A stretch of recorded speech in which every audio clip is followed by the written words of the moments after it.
Chapter 11. Audrey glanced around the room and marveled at the difference. Years ago, when she left, she would never have pictured a happy gathering at her parents' house. Blake had told her the Christmas party was often held at work, but Evelyn had hired a last-minute decorator to adorn the house so it would exude a welcoming and Christmassy air for the party. No expense had been spared.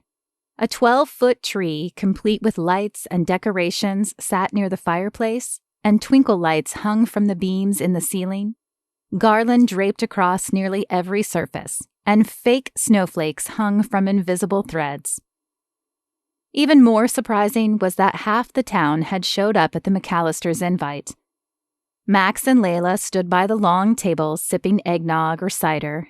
Ned and Amelia sat on one of the white couches, looking like uncomfortable statues, afraid to touch anything. Only their eyes moved back and forth as they watched the crowd. Paula had cornered Bernard near the tree, and the two were arguing over whether white lights or colored lights looked better on trees.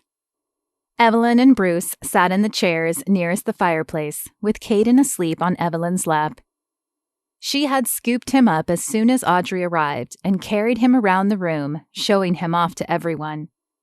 Audrey couldn't remember seeing her mother so happy. Blake's mother, Irene, stood near Evelyn, smiling down at Caden's dark head. She had spent most of the night by Evelyn's side, probably to be by the baby, but now the two appeared to be fast friends. Audrey shook her head at the image. She would never have believed it if she wasn't seeing it with her own eyes. Last, but certainly not least, Philip and Eliana stood near the refreshments, sharing a quiet conversation. Audrey smiled as she watched Eliana touch Philip's arm and laugh. It was obvious her sister was still very much in love with her husband. "Come here." Blake grabbed Audrey's hand and pulled her out of the living room. "Where are we going?" Audrey asked, laughing. "I want a moment alone with you," Blake said. His eyes scanned the doorways as he pulled her from one room to another. "Ah, there we go."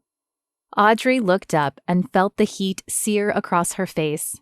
Hanging from the door jamb was a bright green sprig of mistletoe. "You needed a mistletoe to kiss me?" Audrey laughed. "No, but it makes it more romantic at Christmas time, don't you think?" His arms circled her waist as he pulled her closer. Her arms wound around his neck and she smiled. "I can't imagine anything more romantic." As she closed her eyes, her lips parted, expecting his. But nothing came. She opened her eyes, confused. Blake's grin reached from ear to ear. "I wanted to tell you, before I kissed you, that I had one thing even more romantic than mistletoe." Audrey couldn't imagine anything more romantic than being under the mistletoe with Blake. "What's that?" "I heard from the LA police today. Tony was back at work today, so you can relax and enjoy the holiday. I asked a friend of mine to keep a tab on him and let me know if he disappears again."